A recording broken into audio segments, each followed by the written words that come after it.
$50 million. Rejected in under 10 minutes. In the year 2000, two men in jeans walked into a glass tower in Dallas and offered to sell their tiny mail-order DVD company for the price of a mid-season Hollywood movie. The men running the room laughed. Literally laughed. And that's not even the strangest part, because 14 years later, the company they laughed at was worth more than 40 times the entire empire sitting in that room. Before we get into how a single no turned into the most expensive word in business history, hit subscribe and turn on notifications. You don't want to miss how this ends. Reed Hastings and Mark Randolph didn't fly first class. They drove down from California in a rented sedan, rehearsing the pitch on I-35, past gas stations and flat Texas horizon, two guys in jeans carrying a business that lived out of a warehouse in Santa Clara. Their company mailed DVDs in red envelopes to a few 100,000 subscribers. No late fees, no stores, no employees behind a counter. It sounded, to most people in 2000, like a hobby with a website attached. Blockbuster was the opposite of a hobby. 9,000 stores. Neon signs on every corner in America. A company that made more money from late fees alone than most cities made from parking tickets. They walked into the headquarters on Renner Road, past a lobby with a 15-foot ticket counter replica, up an elevator lined with movie posters, into a conference room with leather chairs that alone cost more than a year of a store clerk's salary. Across the table sat John Antioco, Blockbuster's chief executive, a man who had already turned around one dying retail chain, Circle K, and was being paid millions to keep doing exactly that here. Randolph laid out the offer plainly. $50 million, and Netflix would run Blockbuster's online arm under the Blockbuster name, while Blockbuster would advertise Netflix in every one of those 9,000 stores. Picture that number sitting on the table. $50 million was enough, at the time, to pay every single Blockbuster store manager in America for close to 2 years. It was also less than what Blockbuster spent painting its stores blue and yellow that same year.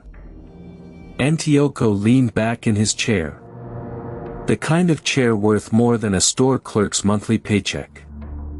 He smiled the smile of a man who has heard a lot of pitches from people who don't understand how business actually works.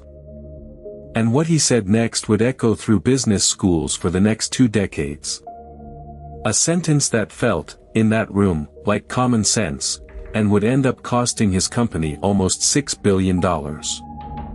Here's the part everyone skips. Blockbuster wasn't some dying dinosaur run by fools. In the year 2000, they operated over 9,000 stores across the world, more locations than Starbucks had at the time. They pulled in close to $800 million in profit that single year. Adjusted for today, that's well over $1 billion. Enough to pay 15,000 employees a full year's salary, and still have change left over. Blockbuster wasn't just winning the video rental war. It had already won. There was no second place. Just Blockbuster, and everyone else fighting over scraps. So when two guys from California offered to sell their little DVD by mail operation for $50 million, the math in that room was simple. $50 million was less than what Blockbuster made in a single week. To Antioco, Netflix wasn't a threat.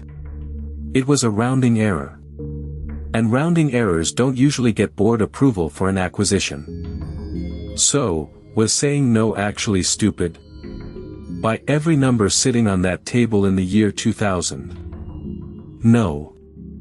It was the obvious call. The rational one. The one almost anyone in that chair would have made. That's what makes this story so uncomfortable. It's not about a bad decision. It's about a good decision that happened to be pointed at the wrong future. Blockbuster was busy counting something very real, the late fees. Nearly $800 million a year, just from people forgetting to return a movie on time. But 3,000 kilometers away, in a small office above a shoe store, Netflix was counting something else entirely. Something that never once showed up on a Blockbuster balance sheet. 5 years pass. The laughter fades. By 2005, Netflix has 1 million subscribers, and John Antioco is watching them from his corner office with a very different expression. Almost nobody remembers this part. Antioco quietly explores buying Netflix outright, this time for a fraction of what it would soon be worth. But Blockbuster in 2005 isn't the company from that first meeting anymore. It's bleeding money, drowning in debt, and a shareholder named Carl Icahn has just bought his way onto the board. Icahn wants one thing, and it isn't Netflix. He wants cash back in shareholders' pockets, now, before anyone asks harder questions about the future. Picture the room. Antioco argues for the acquisition, for a bet on where movies are going. Icahn argues for a dividend, for something you can hold today. The board sides with Icahn. A payout of 11 cents a share goes out to shareholders that year. Small. Forgettable. Completely unremarkable. Here's the part nobody in that room could see. The man who once said no to $50 million was now trying to undo it, and the people around him were too busy protecting pennies to notice. If this is the first time you're hearing how close Blockbuster came to buying its own killer, hit subscribe now. The next part is where the story turns personal. Those 11 cents felt like discipline in 2005. 8 years later, they would look like one of the most expensive decisions in retail history. And the man who tried to fix his own mistake. He wouldn't get the chance to see how the story ended. Not from the inside, anyway. Fast forward to 2013. Blockbuster is dead. Not struggling, not downsizing, completely gone, liquidated, its name reduced to a logo on a bankruptcy filing. That same year, Netflix crosses a market value of $15 billion. Do the math on the offer from that glass tower in Dallas. A 25% stake, the size Antioco could have bought for $50 million, would have been worth close to $4 billion. And Netflix kept climbing. By 2021, at its peak, that same slice of the company would have been worth over $60 billion. $60 billion, from a check the size of a mid-budget movie. Now picture the other ending. A beige building off a highway in Bend, Oregon. Faded blue and yellow paint. A parking lot with 3 cars in it on a Tuesday afternoon. That store is the last Blockbuster on Earth.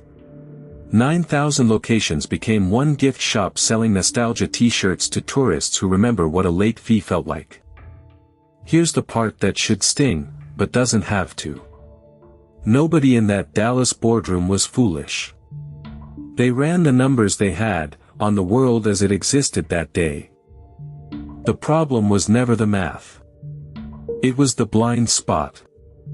Success has a way of convincing you that tomorrow will simply be a bigger version of today. If you've made it this far, you already know the ending most people never learn from, so subscribe, hit the bell, and drop a like, because the next story hits just as hard. This wasn't a story about a bad decision. It was a good decision, made by smart people, aimed at a future that never arrived. That's a far scarier lesson. And now that you know the price of one meeting, ask yourself something. How many decisions exactly like this one are being made right now, in rooms just like that one, with the same confident smiles?